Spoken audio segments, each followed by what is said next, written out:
Welcome to the Fully Engaged Fitness Podcast, where you'll be hearing from the top fitness experts from the engaged personal training community of businesses.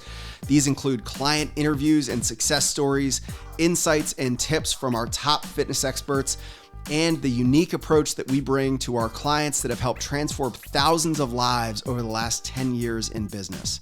Don't forget to like and subscribe this podcast so that you can be the first one in the know. Now let's get into this episode.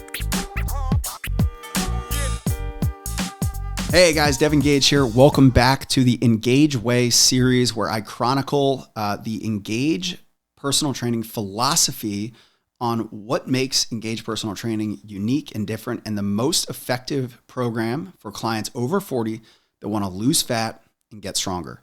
Today, we're going to be talking about the Engage nutrition philosophy, or the Engage method of eating.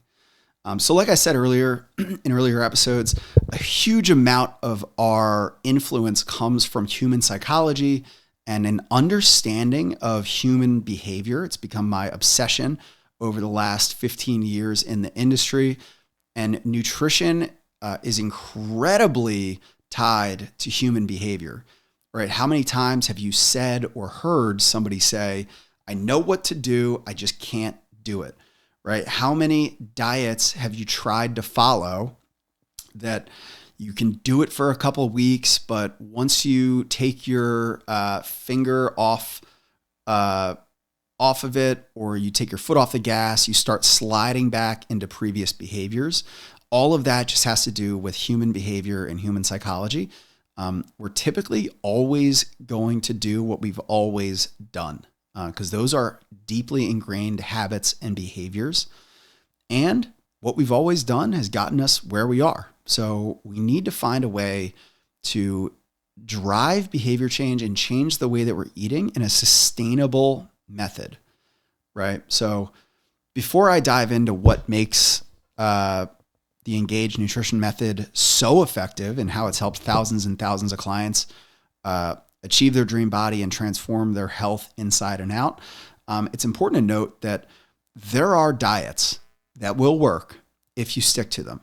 Pretty much every diet serves the same function: to limit caloric intake and provide you with whatever micronutrients you need to be healthy, right?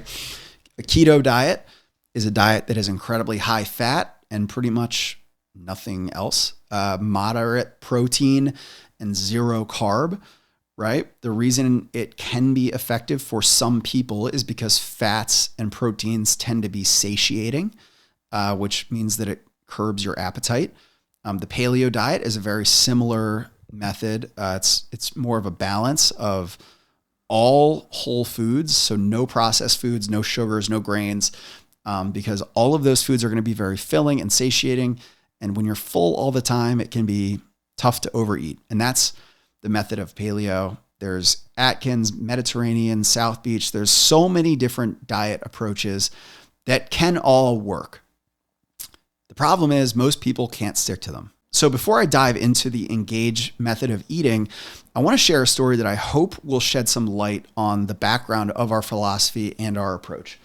Everything that we do is based around sustainable changes to your diet that lead to long-term success. So let me share this story. Probably 5 years ago, I was on a trip to Boston, where I was going on a ski trip up to Maine with a bunch of my friends. And in Connecticut, so I was about an hour away from my destination in Boston, my car broke down. And all these lights started going off on the dash. I pulled over. I got AAA, drove me to a mechanic somewhere outside Boston, and there was a big problem with my car. The guy was like, hey, listen, I'll keep it for the weekend. Just pick it up on your way back from your ski trip. And I did. And I paid a ton of money. It was like well over $1,000. He had to pull the whole engine out. He had to do all this stuff. And I got it. He's like, hey, you're all good. I fixed X, Y, and Z. Get in the car, start driving back. I make it back home. And probably a week later, driving to work, the exact same problem happened. The lights started flaring. My car started doing this weird thing. I can't remember exactly what it was, but the fact was the problem wasn't fixed, right?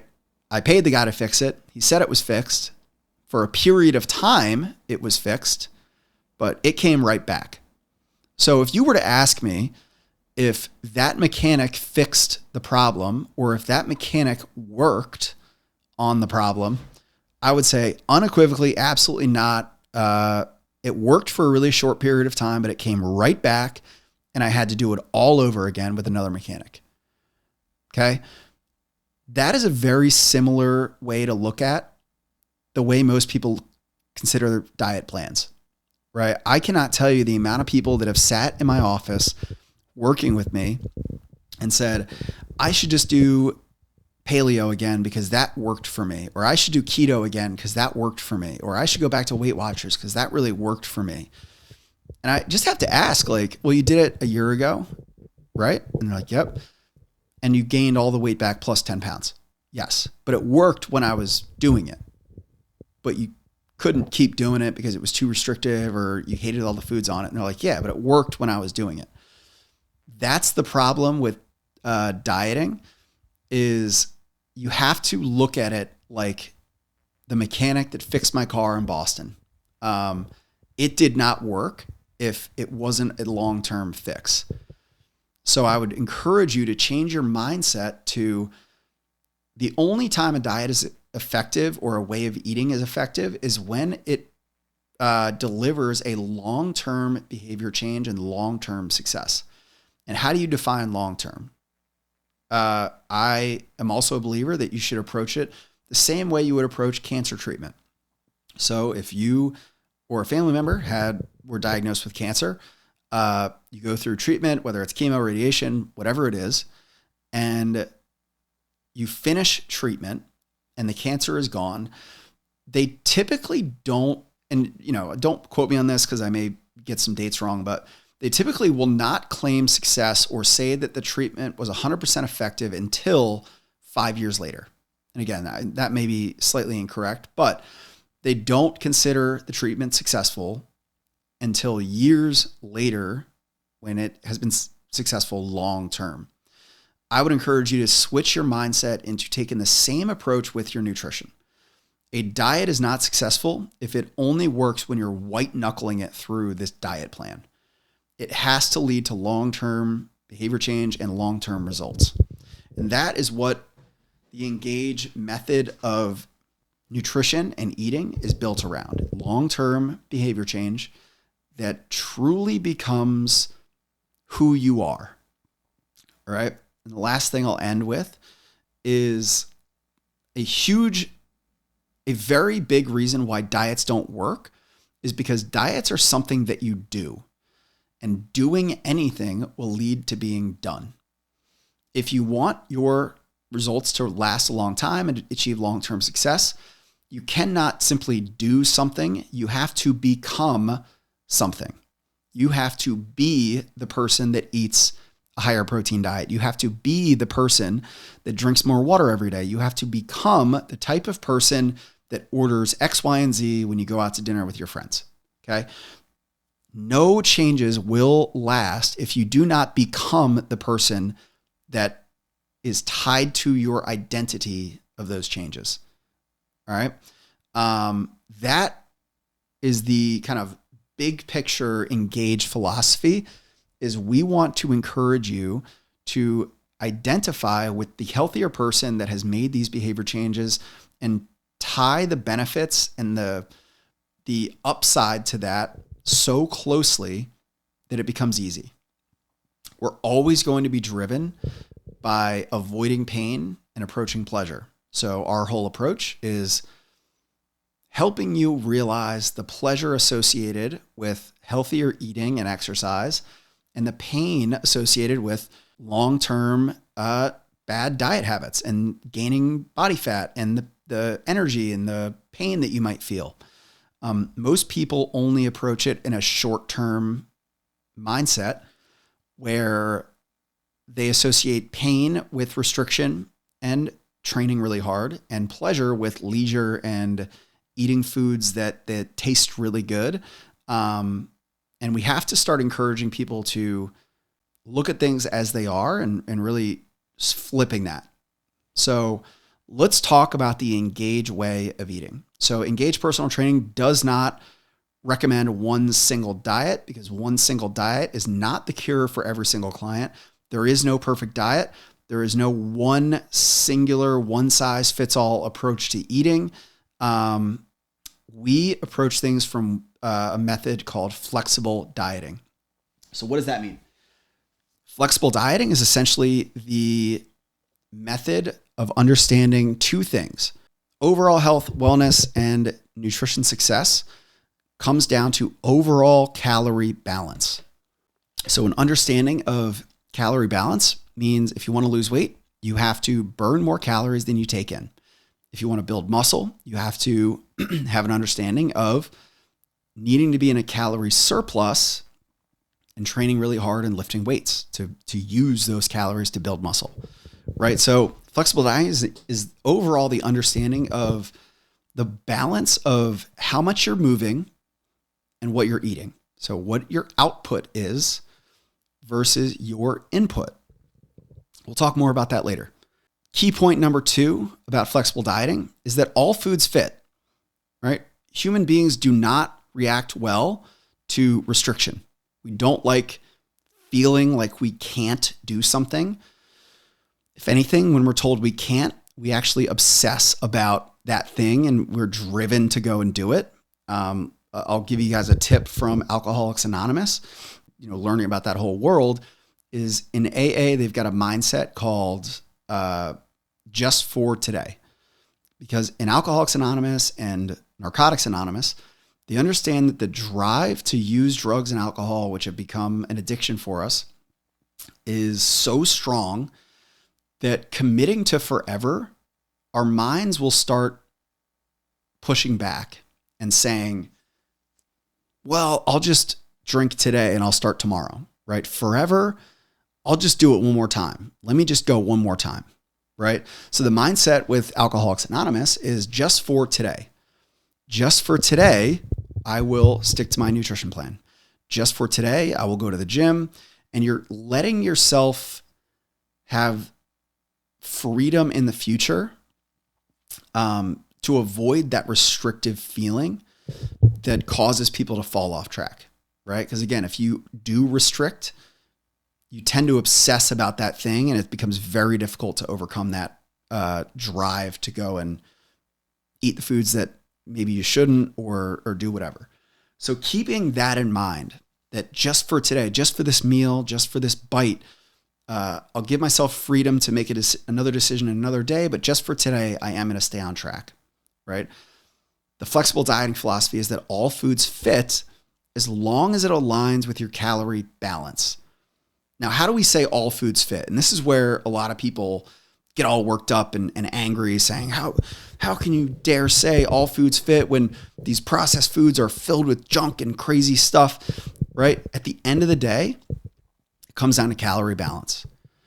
What you eat has an influence on how you feel, and the actual mechanism of metabolism and just calorie intake and fat loss and fat gain and all that, right? So what you eat, if you eat junk food, I'm convinced in the vast majority of cases, it's not the food itself that is the problem. It is the way the food makes you feel. So if you eat a greasy cheesesteak, it's not just that cheesesteak has 1,000 calories, but it's also the fact that you feel lousy afterwards. And now your overall activity is lower because you just want to lay on the couch or your stomach hurts. So now the calorie balance is off because you did just eat that really high calorie cheesesteak, but now your output is lower, right? So there is a way to eat the cheesesteak, but you also have to make sure that your output is there to make sure the calorie balance is in line, right? So this is our philosophy with all foods fit, right? I'm not a food zealot. I'm not going to tell you that all processed foods are horrible and you can only, if you can't pronounce something on the label, you can't eat it. I think all of that is bad advice, especially for people that aren't naturally uh, health food lovers, I think all that just leads to bad outcomes.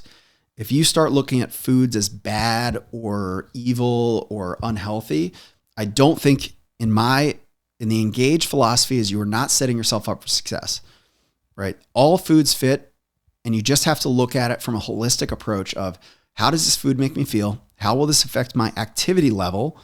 And how does this affect the overall calorie balance? And just by saying all foods fit and giving yourself freedom to eat whatever you want, you're also setting yourself up for success by sticking with it, because now you're not restricting. Like I said, restricting will lead to reactance, which is pushing back. All right.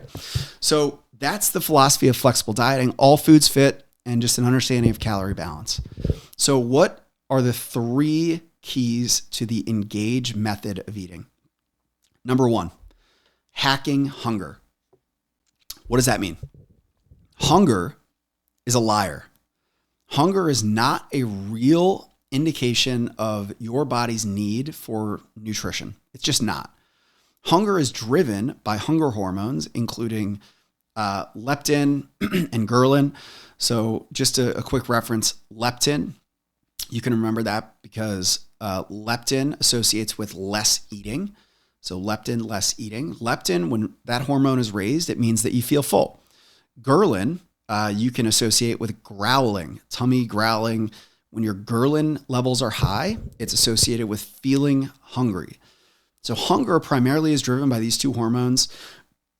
There's a lot of other factors at play, but hunger is not a real indication of your body's need. We think it is. Our brain will tell us it is, but it is not true.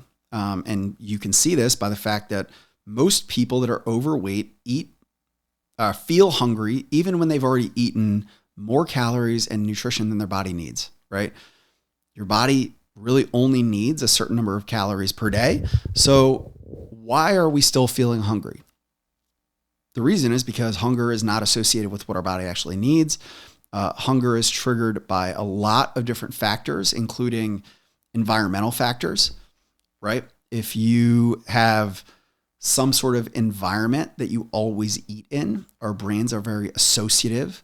So we tend to associate feelings with environments. So let's say every time you go to your grandmother's house, she's the greatest cook you've ever met. You're probably always going to feel hungry when you go to grandma's house because you're like, oh yeah, I associate grandma's house with good eating, right? So it's associative based on your environment. And then there's just the biological factors, right? There's a genetic component where some people have higher drives for eating. There's a behavioral component where, if you're just used to eating 3,000 calories in a day, you're probably going to be hungry until you eat that many calories. And the opposite is true too. If you are used to only eating 1,000 calories because you've done some crazy restrictive diet, then you're probably not going to be hungry after 1,000 calories. And this is another big problem. When you're not hungry, it doesn't mean you shouldn't eat. So if you fall on the other side of the spectrum where you have a hard time eating enough, which means that your body's not able to recover, you don't feel very energetic, you don't sleep well, you're not able to recover from your workouts, you're not able to fuel your workouts, that doesn't mean you don't need to eat. Just because you don't feel hungry doesn't mean your body doesn't need more. All right. So hunger overall is a liar. And the last thing is sleep is very much correlated with hunger. So when you sleep really poorly, your hunger hormones, ghrelin and leptin, are going to be off and usually flipped, where you're going to feel more hungry than usual and you are not going to be filled up as easily. So sleep has a really strong correlation. So much of this, if you really want long-term success with dieting and changing the way that you eat, prioritizing a good quality sleep is crucial, because I'm convinced you will never achieve nutrition success if you don't sleep well, because your brain will just be jacked up. You're going to have zero willpower, you'll have zero discipline, you're going to cave to every sugary, carb, fatty thing in front of you, and you'll have very little control because your brain just doesn't have the resources to control your behavior. All right. So the first key to the Engage nutrition philosophy is hacking hunger. Understanding hunger is a liar for the most part, for most people, and also understanding how to eat to satiate hunger in the best way. And I'll give you two pieces of advice for that. The first one being eat a higher protein diet. So protein is the most satiating type of food. That means animal proteins, beans, lentils, tofu. Any high protein food source is going to be incredibly satiating, meaning it's going to fill you up, right? It's going to trigger that feeling of fullness way faster than carbs and fats. And that is a fact. So a big reason why we always recommend a higher protein diet is because it's just going to fill you up. And if you want to lose weight, you need to feel full. So the next thing is focusing on higher volume foods that are lower caloric density. So what are the foods that take up more room in your body, in your stomach, but maybe have lower calories? So grapes are an example of that. Some types of fruit are really good examples of that. And that's another reason why sometimes when you process foods, you shrink them down and they don't take up as much room. Like, if you drank a 20-ounce fruit smoothie, that's 500 calories. But if you had the same amount of fruit unprocessed in a bowl, all the ingredients there, you probably would be way more full from that bowl of fruit than that smoothie. And that's an effect of like that volume of food that you're eating, right? And those all play into hacking your hunger. Another really good example is eggs, right? So if you ate 4 eggs for breakfast, you ate one day you ate 4 hard-boiled eggs, which are whole and they take up more room because they're fully whole, as unprocessed as it typically gets.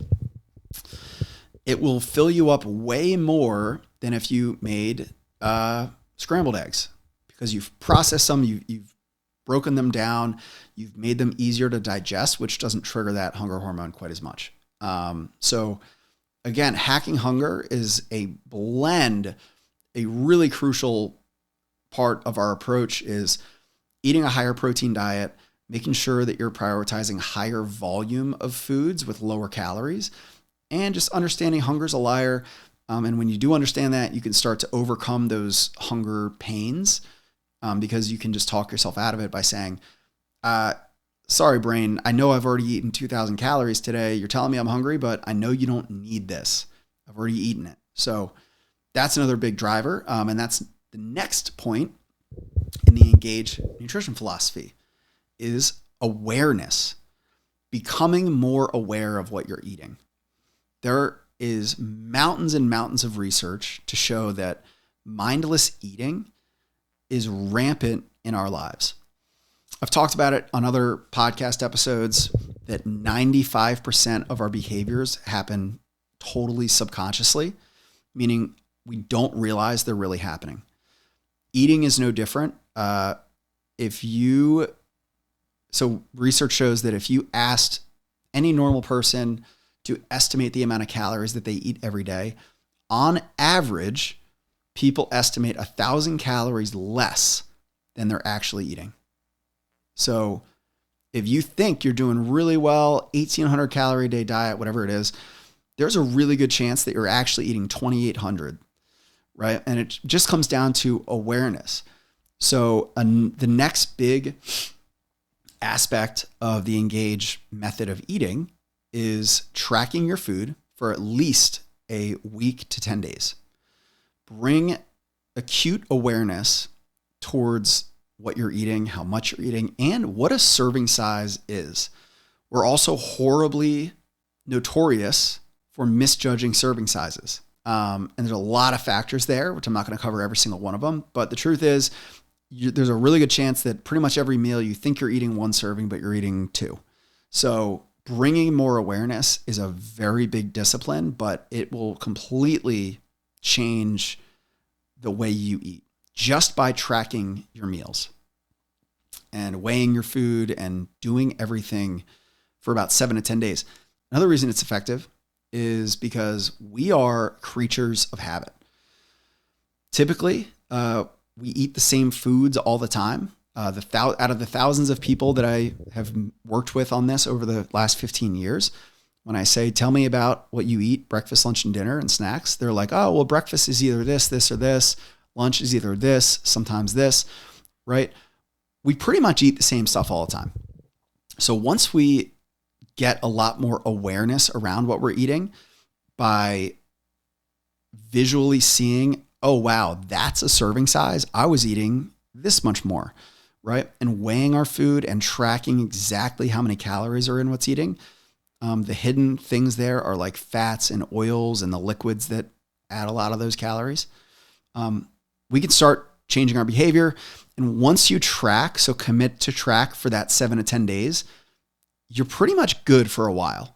Because what you've done is you have changed the visual of what you're eating. So now going forward, that one serving, you're like, I know that that's a serving because after weighing it, tracking it, I know that that's it. So you kind of have just that visual reminder of what an actual serving is. Now, over time, that starts to go away. We start to creep up our serving sizes typically. So doing that 7 to 10 days of tracking is really important to do, I would say once every 6 months.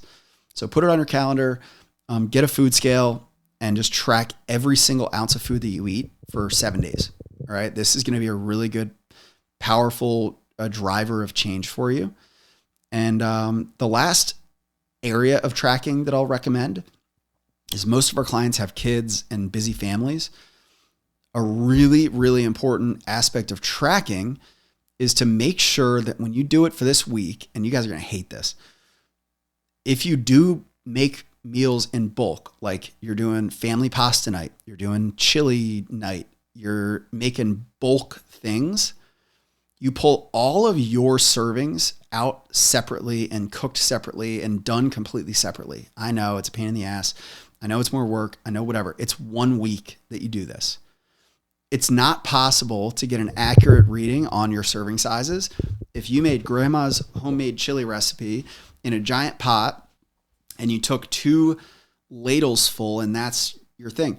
Even if you weighed it out, it's not going to be possible to get a really accurate reading. But what you can do is make 1 serving aside and you make it totally separate, put it into your bowl and get a visual frame of how big it is, how many calories it is, what the protein, all of that is.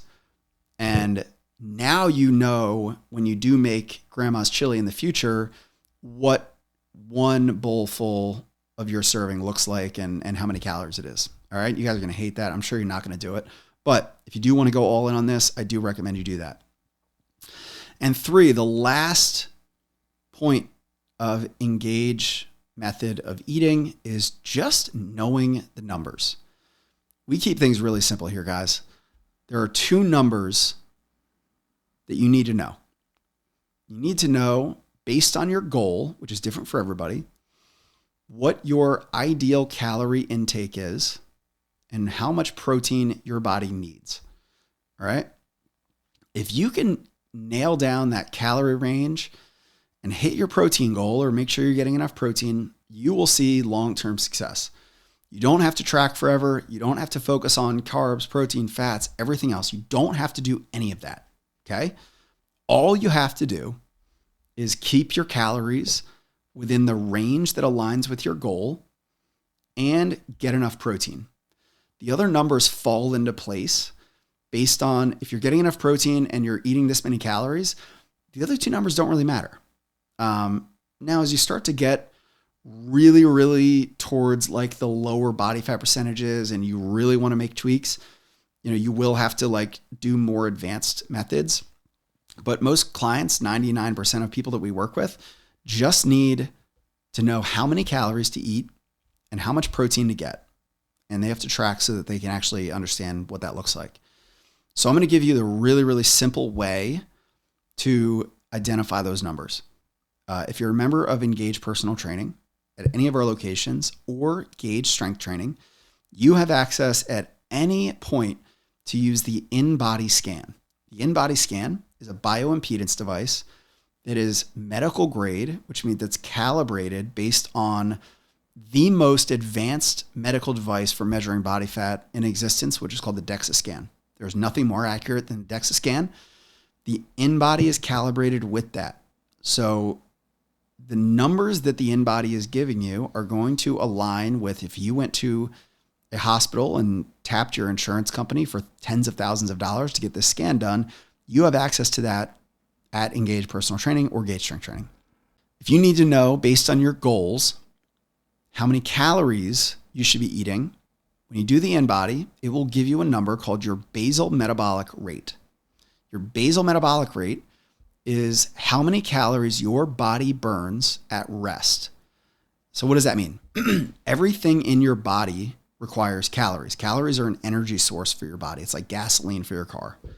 So just to keep your lungs pumping, your heart beating, your hair growing, your eyelids blinking, everything in your body requires calories.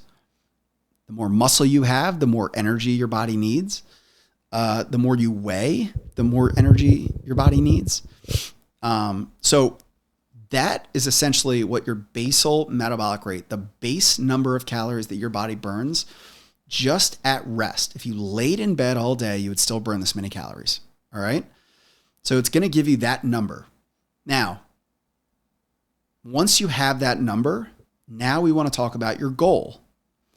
If your goal is to lose fat or to lose weight, you want to take that number and you want to go essentially your daily calorie intake goal is about 10 to 20% above that number.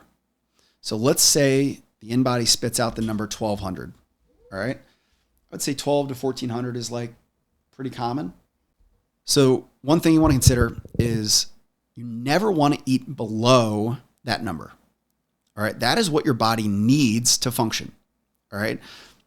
Without going too far off track, I'll give you a metaphor to think about. So imagine your body was a house. The house has expenses.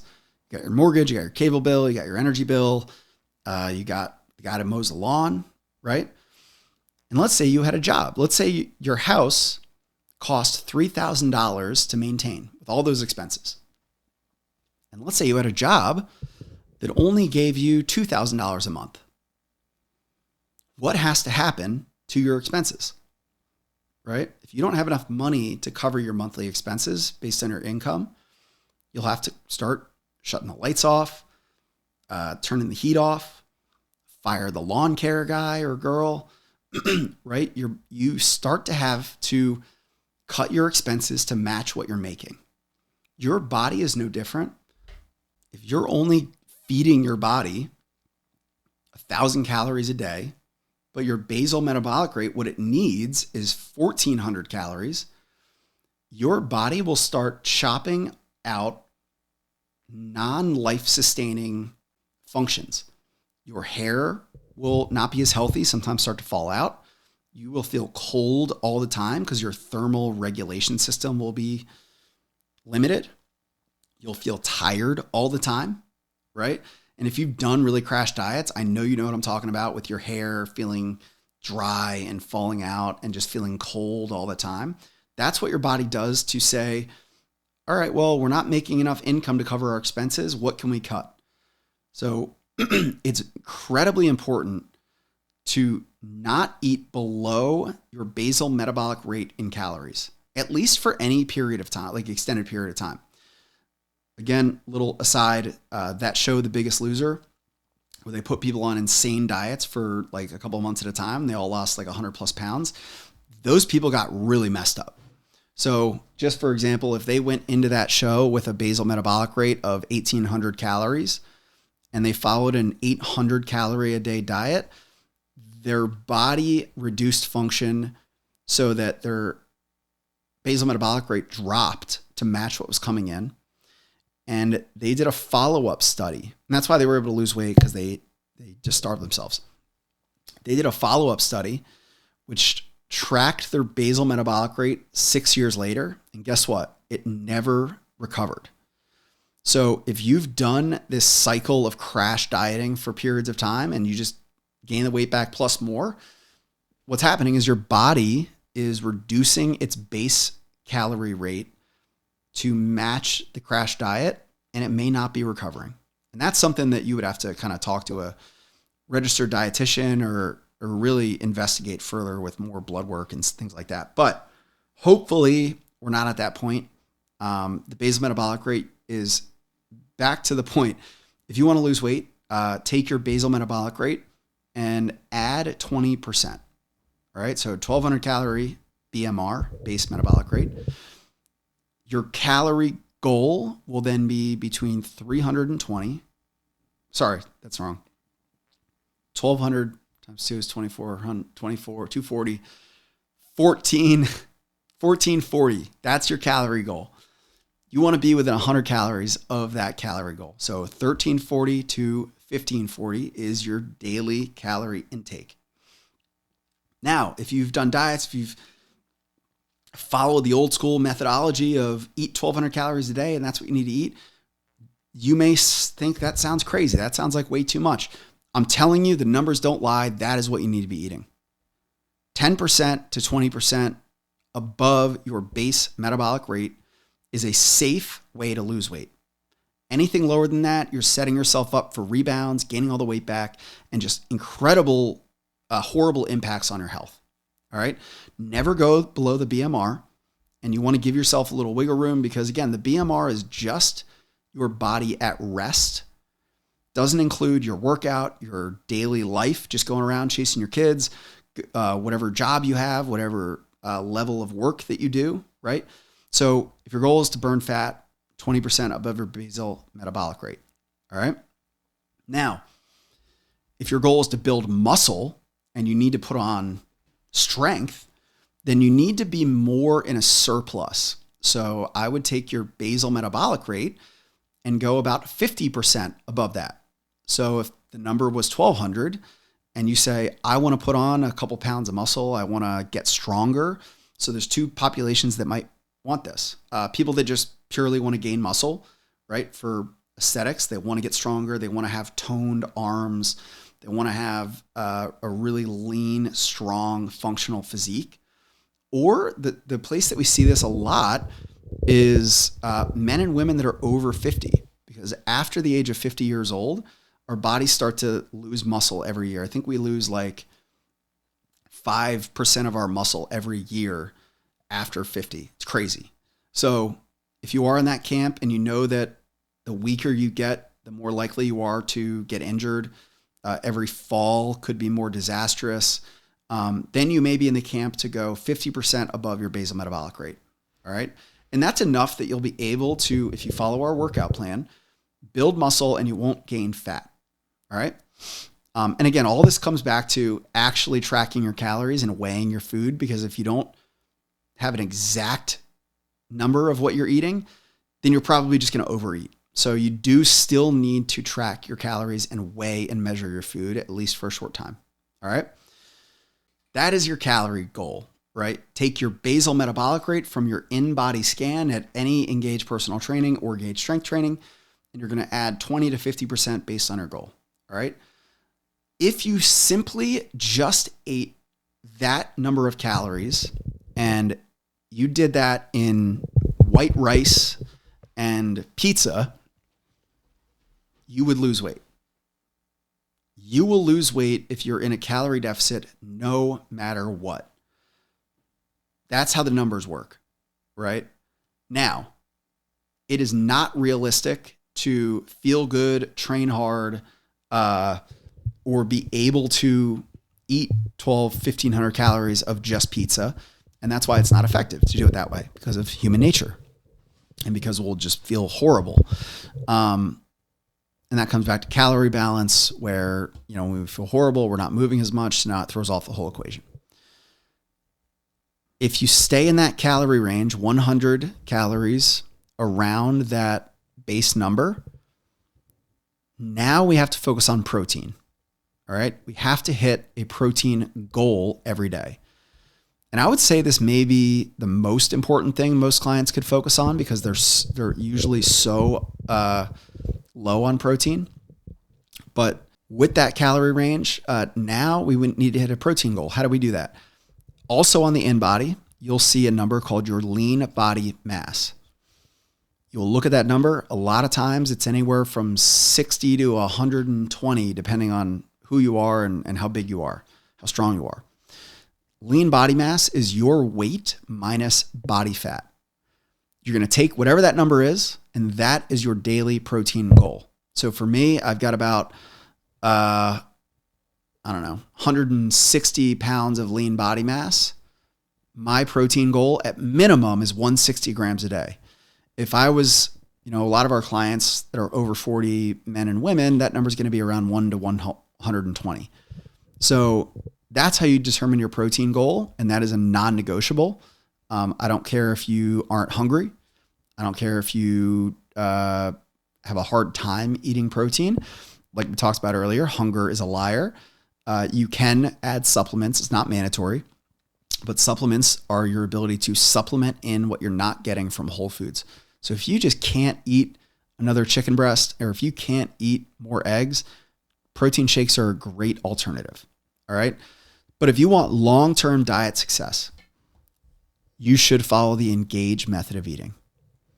You eat high protein foods that fill you up. You understand high volume, low caloric foods that keep you full. You will commit to bringing more awareness to what you're eating by tracking and journaling your food for at least 1 week. And you'll learn these two numbers: how many calories you need to eat for your goal and how much protein you need to eat to make sure that when you lose weight, you're maintaining muscle and you're giving your body what it needs. Because that's what protein does. It's going to help you when you do lose weight, you're going to maintain muscle mass, and it's going to help you feel your absolute best. All right. The Engage method is simple. It's not easy. It does require a commitment, but all of your Engage coaches and GST coaches are here every step of the way.